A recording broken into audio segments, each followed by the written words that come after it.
ભરૂચના હાંસોટથી કંટાળિયા જાળને જોડતા માર્ગ પર પાણી ફરી વળ્યા હતા। દાંતરાય વડોદરા ગામ વચ્ચે વનખાડીમાં પાણી ફરી વળ્યા। ખાડી પુલ માટે બનાવવામાં આવેલ ડાયવર્ઝન પર પણ પાણી ફરી વળ્યા હતા। ગુરુવારના હાંસોટ પંથકમાં 4 ઇંચ વરસાદ ખાબક્યો હતો। હાંસોટ કંટાળિયા જાળને જોડતા માર્ગ પર પાણી ફરી વળતા વાહન વ્યવહાર બંધ કરવાની ફરજ પડી હતી।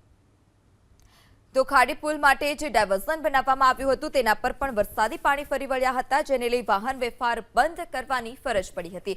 હાંસોટ કંટાળિયા જાળને જોડતા માર્ગ પર પણ પાણી ફરી વળ્યા હતા।